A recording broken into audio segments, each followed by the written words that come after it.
the battle had been brewing for months between Southern Baptist moderates and conservatives. The conservatives wanted a strict interpretation of the Bible.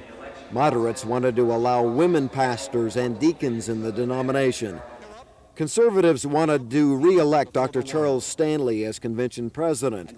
Moderates pushed for Amarillo preacher Dr. Winfred Moore.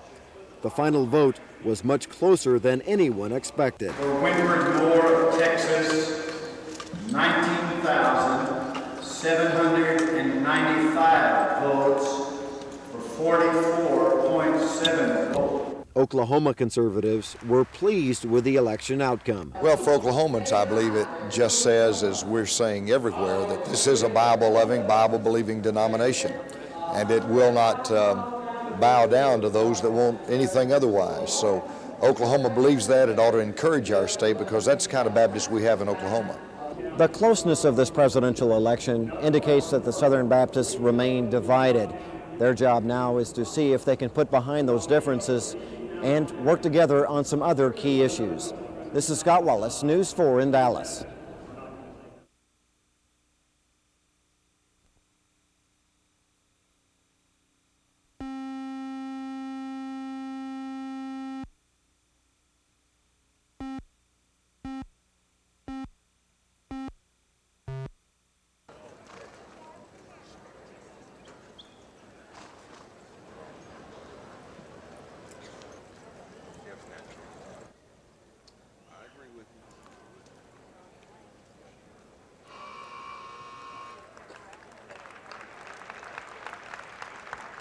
The American Quarterhorse Association has been more than pleased with the results of our previous 9 shows here in Oklahoma City.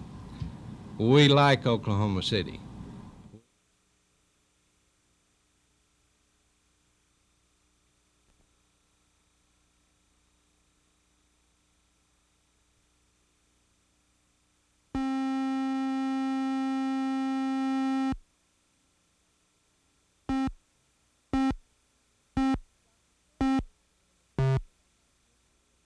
Dr. Shannon Lucid is only days away from a trip she's been waiting for a lifetime.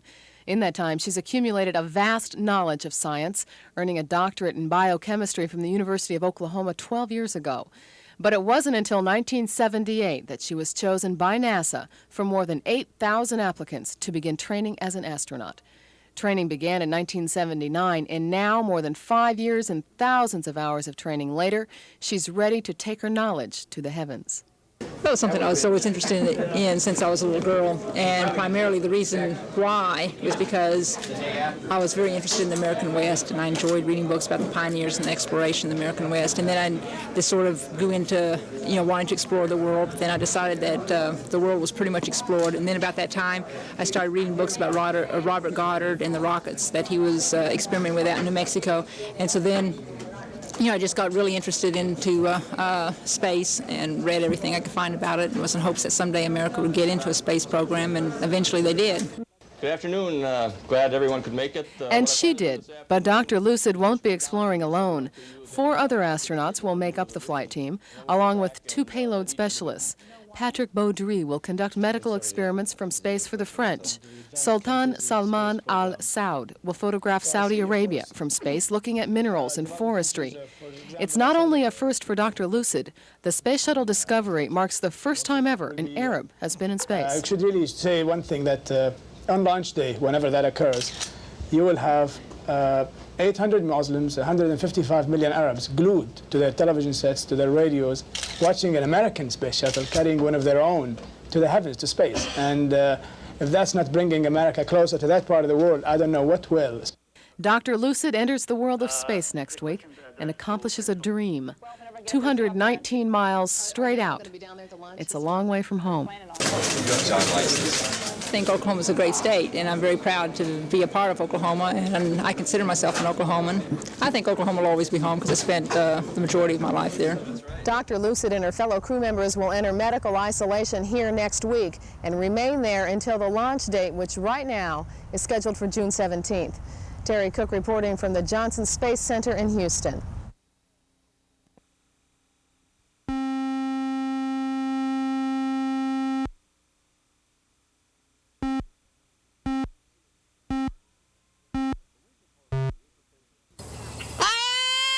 The Lincoln Park Zoo is a favorite tourist attraction in Oklahoma City, but officials here want to raise more money.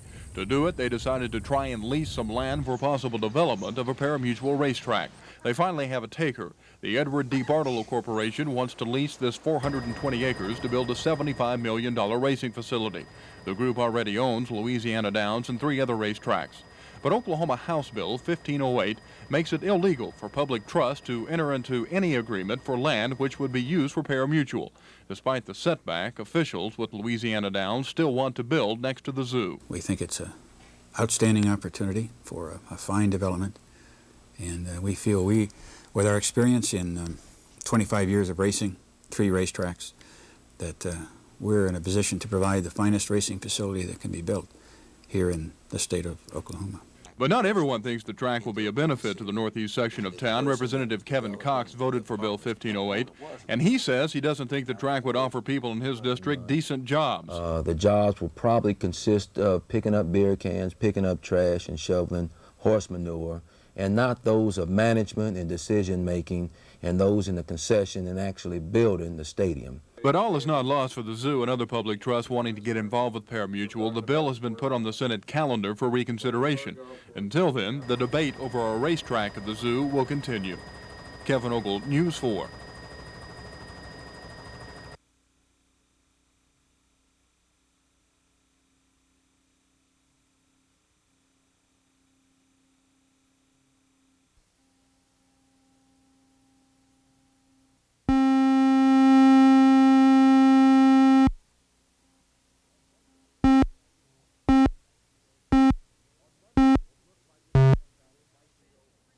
On Monday, it looked like the tax battle might be over. There were lots of smiles as leaders said a compromise was at hand, $450 million in new taxes. But by week's end, there was still no agreement, and time was running out fast. The most controversial part of the compromise plan would have nearly doubled corporate taxes at a time when state leaders were courting new industries to Oklahoma. Business leaders said the proposed increase in corporate taxes would hurt the state's growth. It will be very, very detrimental to the state of Oklahoma if we're going to attract jobs and industry into this state if we, in essence, end up with the past bill. Despite that, the plan passed the House, but it stalled in a marathon session in the Senate Wednesday night amid heated debate. I would not be able to live with myself and sleep very well tonight if I had it on my conscience that I turned my back on the problems of this state. Well, gentlemen, there's a few people out there that don't desire that you raise taxes because they've been paying the bill all along, and they're always the same ones to pay the bill. On Thursday, the Senate came up with yet another tax plan. This one reduced the increase in corporate taxes. It passed in the Senate, but it wouldn't fly in the House.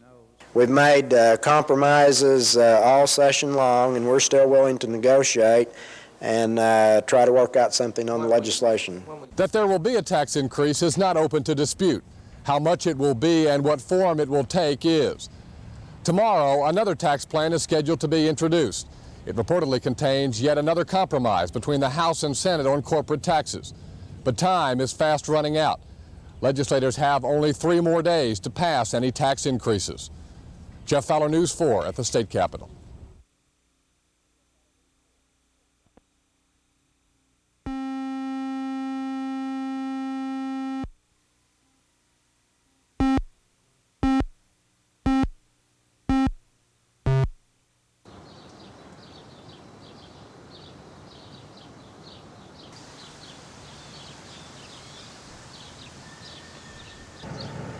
When they arrived, they had found a white male injured. AmCare responded also, and they transported to St. Anthony Hospital. Any possible motive, suspect, or lead at this point? We have several leads. Motive we don't have at this particular point. It's all under investigation right now.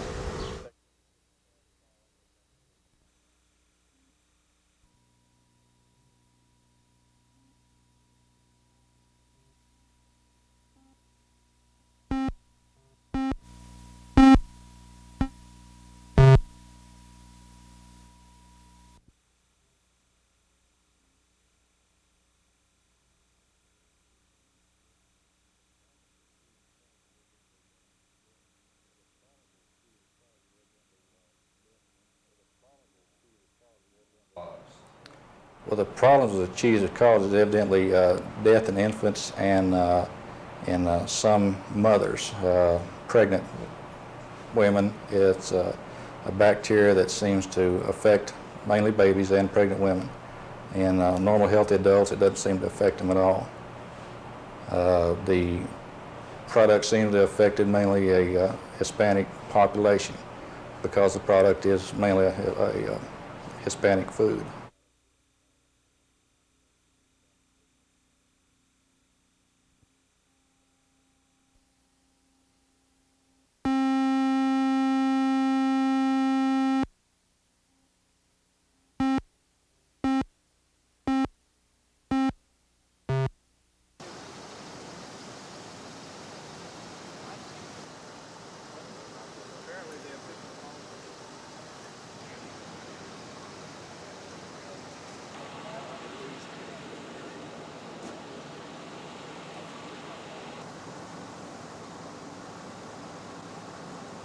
I understand their information at this time. It was that it was a moving argument, and it had escalated into actual physical combat between the two men. One of the men left and returned with a shotgun, and the shooting took place.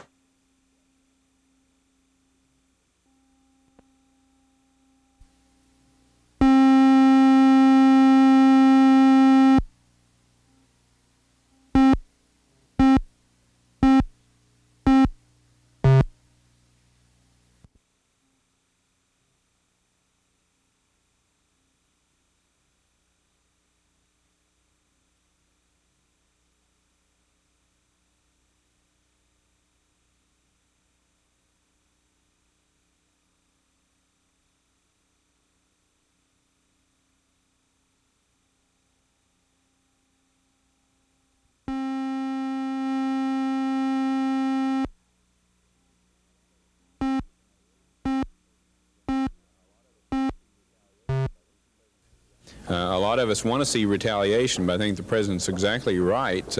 We need to make sure if there is some retaliations that we're actually going to those people who are directly responsible and not see a bunch of innocent victims injured in the process.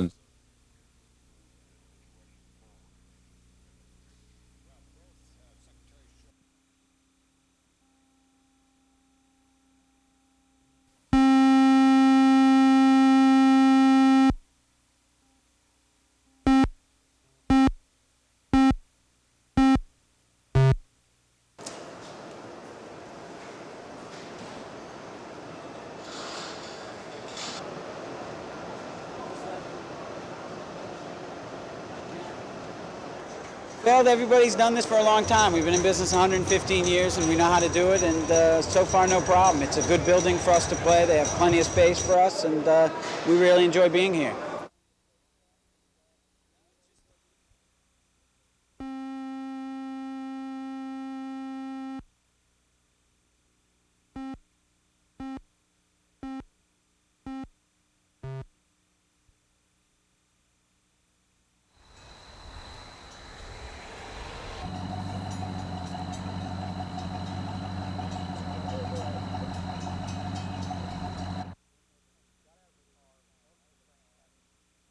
She got out of her car, noticed the train coming, then made an attempt to get her young child out of the car, but the train was just coming too quickly and she was unable to do so.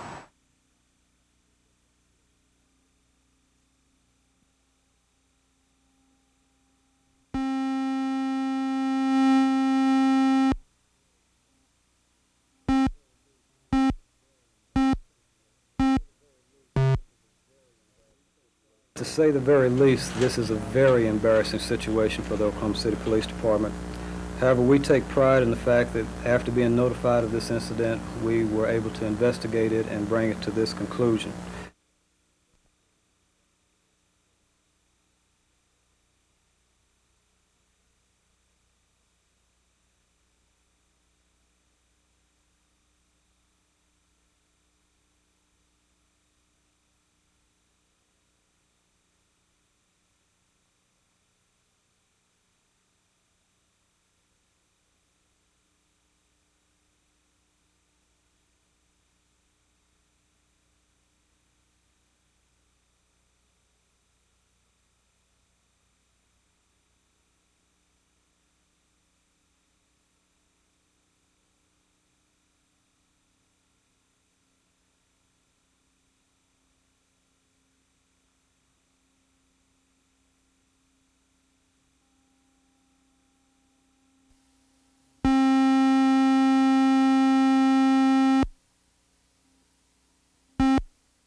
We're taking pamphlets all over south part of town today to remind voters that the $415 million tax increase that the legislature just passed is going to cost each family about $400 a year.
Today we have shared in the tragedy of a different kind, but we remain confident that our God is able.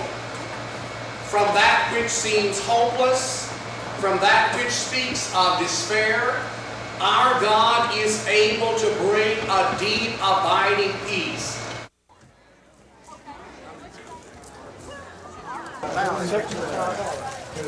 Now they're going to give.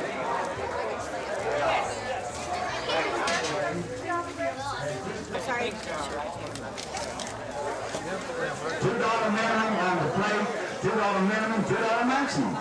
Together for this money fundraiser, and Dusty Rose Band.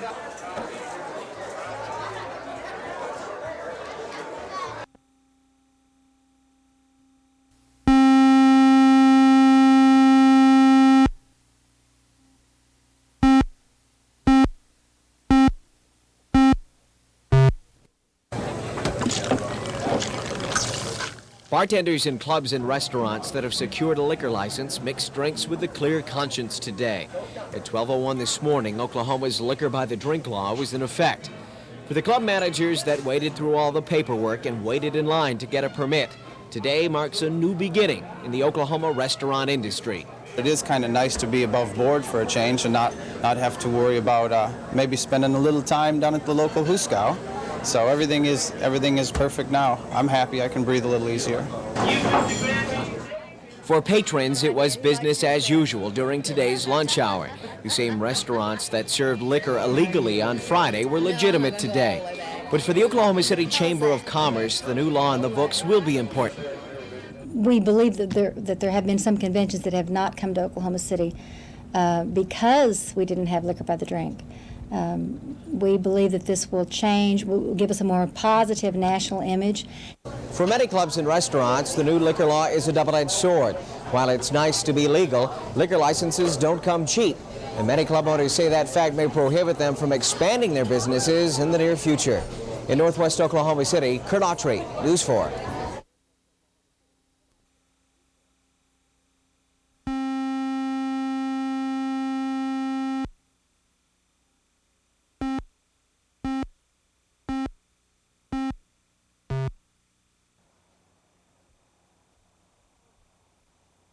Right, Channel 9.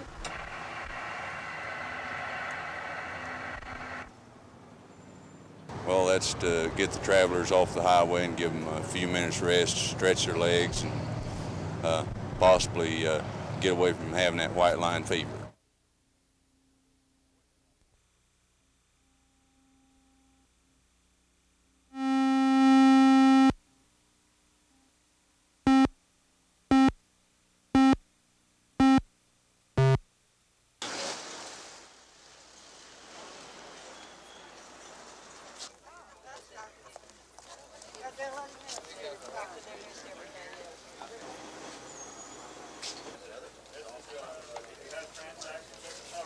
All the people that had worked there for years and years, though, and had worked their way up to good positions, they were suddenly without jobs, too, so they were hurt also.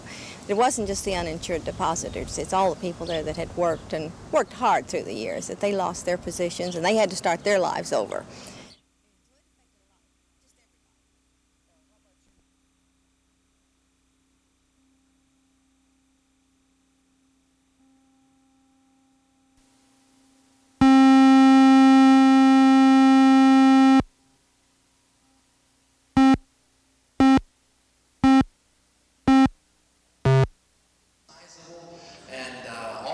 television shows. We put. When I pull a little piece of it, you do what God has. And beat the legislation. We are getting good support across this. Look at the issues and know directions that we need to take. It has become clear and clear to us that the real arena in which the agenda is set for change does not just happen in the pulpit. I hope to stay very actively involved in speaking and preaching across the state and nation, but at the same time I realize that the great questions which this state is wrestling with and our nation are wrestling with are not always answered in the pulpit.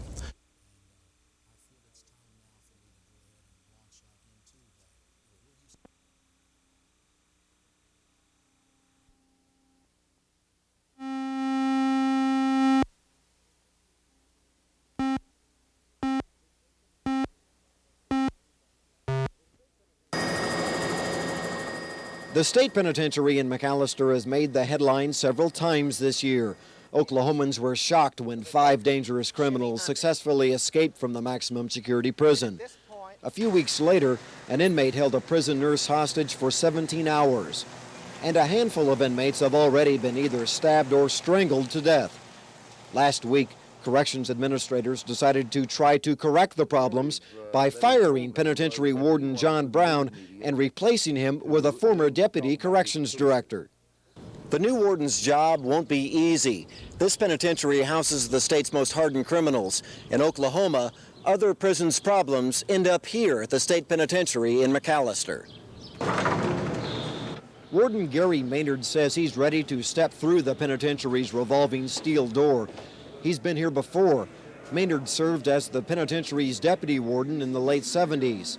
Since then, corrections officials have forced several wardens to either resign or be fired. Like his predecessors, Maynard wants to improve conditions for both inmates and staff. But he says he's not planning any sudden changes in prison policy. My intention is to take the institution and get the backing and support of the staff who I'm convinced all want to do a better job and provide the leadership and direction and make the changes slow and make them lasting. Many inmates are also looking forward to having a new administrator. Under the old warden that we had, we spent a lot of our time locked down and not being able to give our grievances to them where they understand how we're coming from, and we want to know from our new warden how he's coming toward us. You put in for a job? Maynard begins his new job under less than ideal conditions. One of his first orders is to double cell most of the penitentiary. Double celling maximum security inmates is something corrections officials have avoided until now because of the potential for problems. Maynard's challenge will be to implement the new policy while keeping the prison out of the headlines. Scott Wallace, News 4 at the State Penitentiary in McAlester.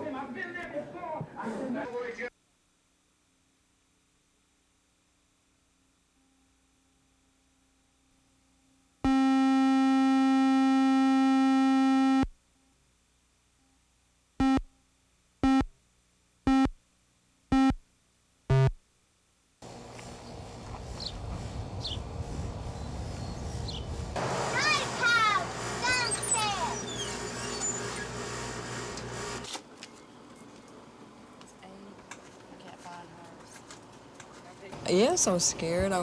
There's a guy back there that watches a rig behind the store. I made him come up here and open up with me this morning. I just didn't want to open up.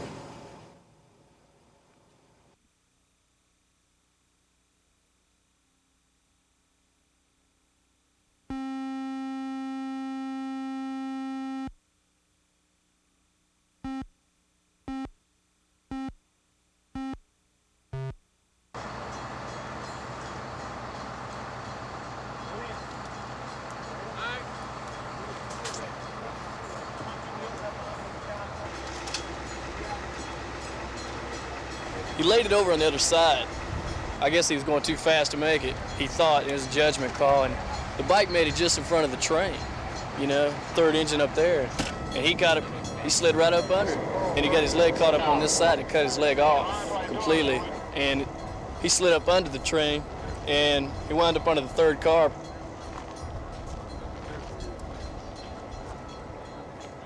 What we got here?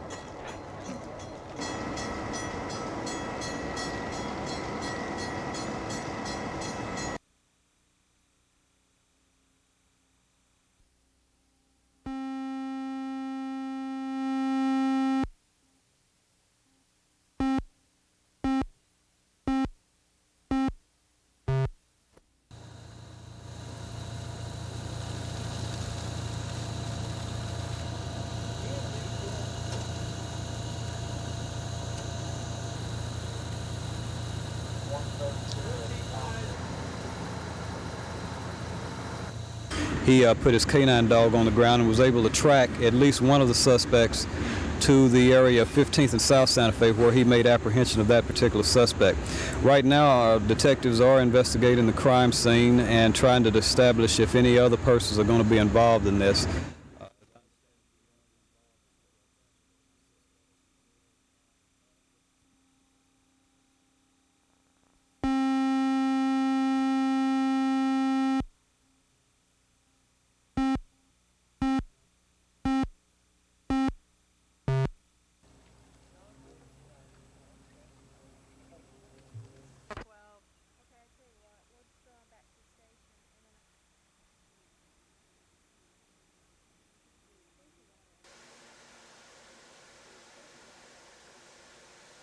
We treat the water at the plant with the primary concern being that it is safe to drink. We disinfect the water, and that disinfectant residual is carried throughout the system, and so you don't have to worry about it not being safe to drink.